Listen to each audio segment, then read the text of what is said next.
If the Idaho Supreme Court is anything whatsoever like the Indiana Supreme Court, maybe we'll start seeing justice actually happening here. Hey guys, this is Jules with True Crime Reactions.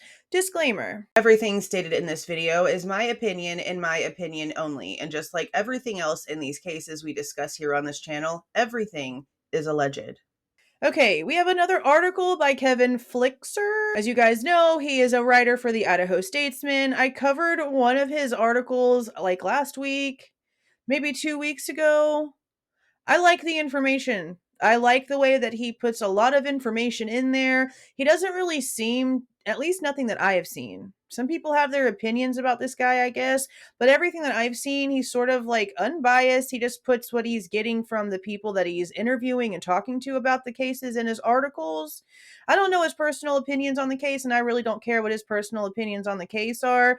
I'm only here for what he's publishing in the Statesman. So as you guys know, we found out in the last hearing that they actually did file, Bryan Kohberger's defense team did file with the Supreme Court regarding the fact that both times that the motion to dismiss the grand jury indictment was presented to the lower courts completely denied it. Now, like I've said in the past couple of videos, I really, really hope that the information that we have recently learned is in whatever is being submitted, because if it is, Judge is a complete douchebag for not granting this and getting started with the preliminary hearing and having all of that stuff start over again to where both sides can fight the fight.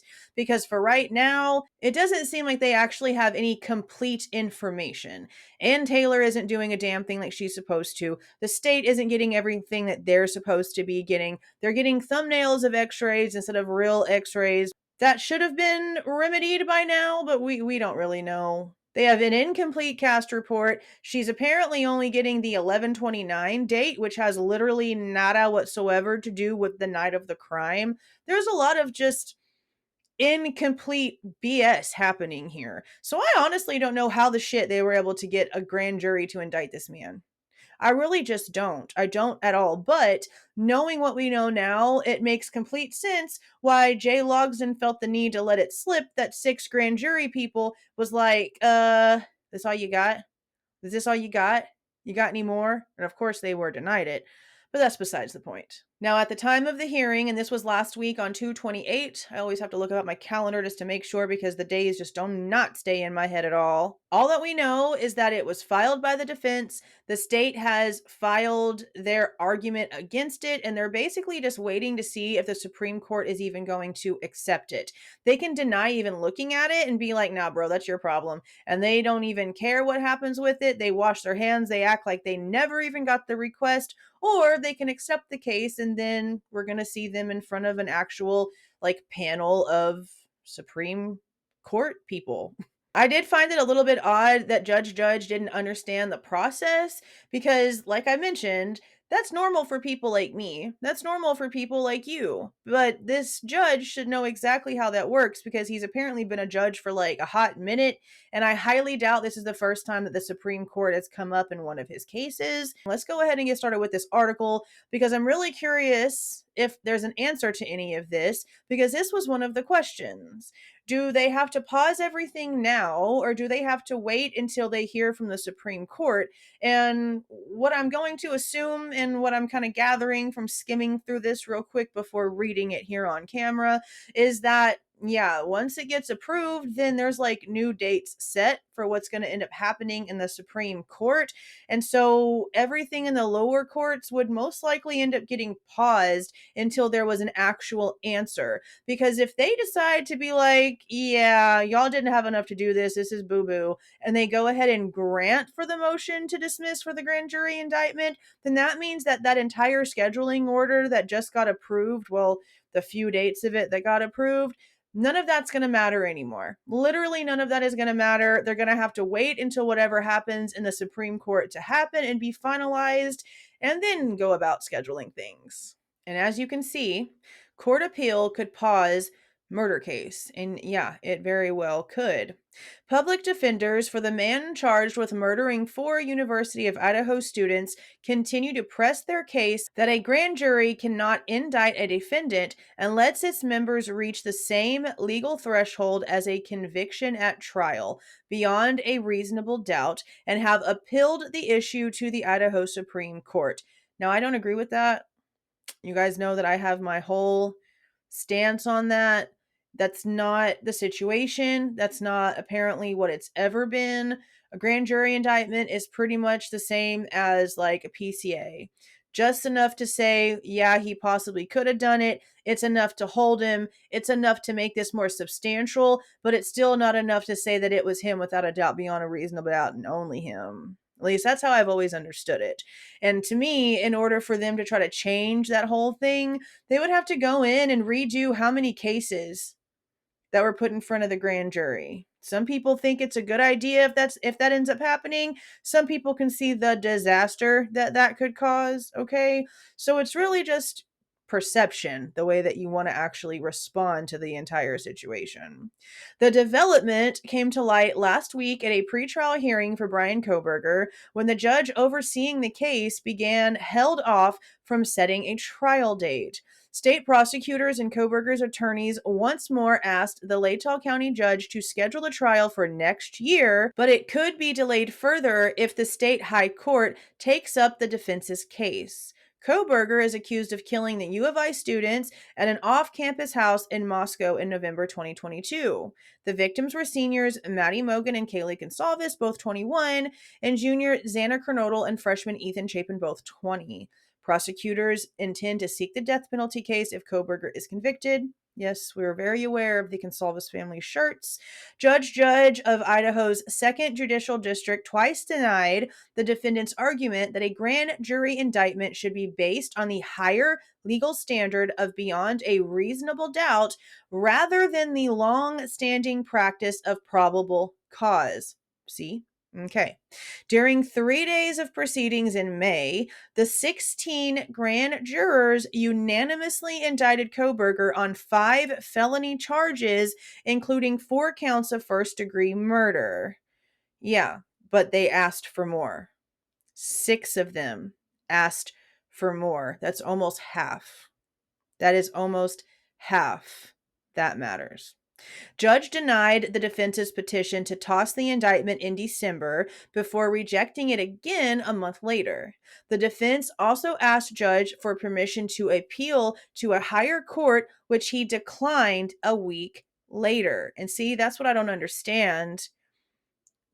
It's right here again that they asked permission. And I'm just going to say again, it makes no logical sense to me that you're going to ask permission from the person that you think is doing something wrong if they're okay with you tattletelling on them. That'd be like me going to my supervisor and being like, hey, I have a problem with the way that you're doing this, that, and this, that, and this, that, and that. Can I write all of this down and put in an official report against you with your boss? I mean, I just wanted to make sure it was okay with you first. That doesn't make any freaking sense. That decision was put out quite a while ago. It's rooted in well-settled law, and I think it was correct, Judge told the court in the January hearing. If I deny it, the Supreme Court can still pick up the appeal. That's up to them. But they do look at what the district judge's opinion was, and that may have some bearing on that. I hope so. Which means that he hopes that the Supreme Court, if it approves the whole thing, or just in general, he's saying that he hopes that the Supreme Court takes the fact that he has denied this thing twice and either uses that as part of their reasoning to either not take the case whatsoever, or uses it as their reasoning to take it and then deny it a third time. That's basically what he means. Under Idaho appellate rules, attorneys may still appeal a lower court judge's denial within 14 days. Prosecutors have opposed throwing out the grand jury's indictment of Kohberger throughout the process. Kohberger's attorneys submitted their appeal to the Idaho Supreme Court under seal in early February, according to filings obtained by the Idaho Statesman from the state court system. Prosecutors filed their objection February 20th, also under seal, meaning the public is not entitled to review their contents. Of course not. Edwina Elcox, a Boise-based criminal defense attorney, said such an appeal is rarely filed, in part because the chance of succeeding is slim to none. The grand jury legal threshold argument was novel in the trial court, but raising it to the appellate level is an entirely different matter, a whole different monster. Look, there is a legal avenue for them to do this, Elcox said in a phone interview with the Statesman. Just because it's likely not going to be successful doesn't mean that it is frivolous. It's not a winner, but they're going to do what they can, and they should. Again, that's really her opinion. I don't know how much this woman knows about the case, but to say that it's not a winner, we're hearing from the defense and the state both the fact that everything evidence-wise is incomplete. The one thing that they are claiming is like so complete that it's the reason why they ended up handcuffing him that night in the first place, they're not even going to use. And I don't care what anyone says. They were looking everywhere else before the feds called them up. Okay? Or else we wouldn't be having all these questions. There wouldn't be so much secrecy right here. If they actually had their eyes on Bryan Kohberger, they wouldn't have waited and done all this crazy crap. They would have just called him in, interviewed him, got a search warrant themselves to do anything they needed to at his apartment or his office. This whole way that this played out, legit, no sense, no logic. At last week's hearing, Judge asked each side for a status update on the grand jury indictment appeal to the Idaho Supreme Court as he weighed when a trial in the capital murder case might be possible. We're just waiting to hear from the Supreme Court. I can tell you there's no deadline to rule for them, said Idaho Deputy Attorney General Jeff Nye for the prosecution. Based on his experience, he added, the state high court can take a couple of weeks to roughly a month to decide. If the Supreme Court accepts the case, however, it could pause the current proceedings from advancing towards trial, which is what we discussed. Judge again chose not to set a trial date last week, but he did move forward with setting new deadlines in the case, and we went over these dates already. I'm not going to repeat them again. In a statement obtained by the Statesman through attorney Shannon Gray, the Goncalves and Kernodle families voiced disappointment that a trial date continues to be elusive. Kohberger was arrested more than 14 months ago. We just want justice for our loved ones, the statement read. We want to start healing. We do. We want to find justice and try to move on from this horrible tragedy. So please, please start making some decisions, get to work, and quit playing the delay game. Now, we went over that entire statement. If you guys have not heard it, read it, all of the things, I read it for you. This is what it looks like. It'll be in the description box. Judge acknowledged his own frustration about waiting to hold the trial until next year, as each side suggested. I'm not really happy about setting a trial in 2025. It seems so far away, Judge said. It doesn't just affect Mr. Kohberger and his defense, but there's a lot of other considerations, so I'm trying to be fair and realistic, okay, about when we can all really be ready for trial. And that's what I said. Okay, that's what I said. That it's not the judge technically delaying things. I know there's things he could have done, but once again, he is a state level judge. The agencies that are involved in this situation are mostly federal or belong to other states or have other jurisdictions. So really, when it comes to the authority that this man has, it can only go so far. Okay. So while I agree with the people that are saying, the judge has just as much guilt in the fact that things are not going the way that they should be because he should have been putting pressure on both sides. I completely freaking agree. Okay, 100%. I understand. It's not him that is wanting the trial to go on and take forever to get there. Both sides, the defense and the state, are doing things in ways that really makes you wonder how many cases they've tried.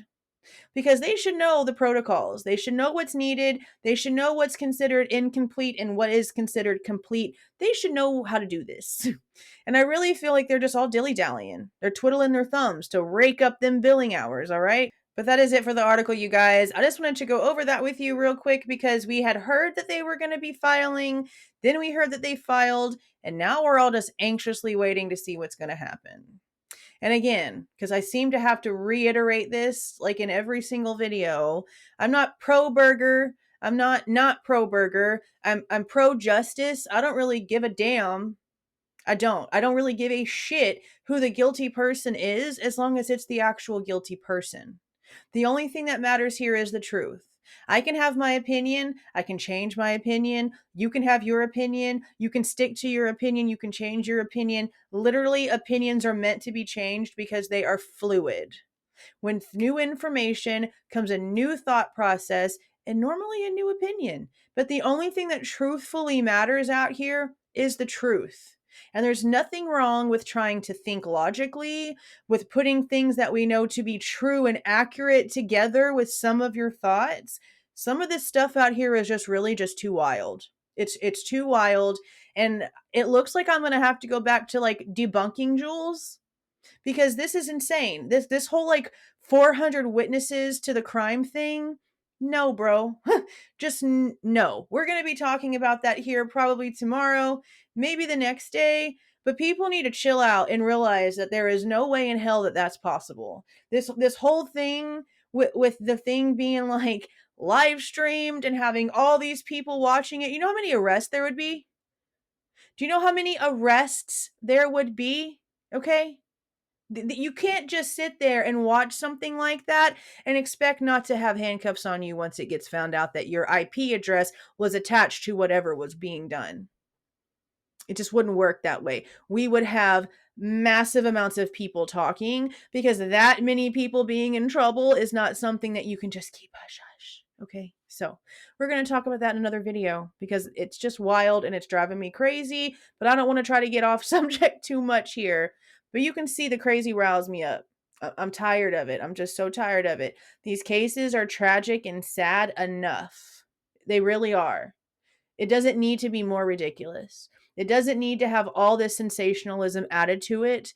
It is sensational enough in its natural state. Okay? But that's it, you guys.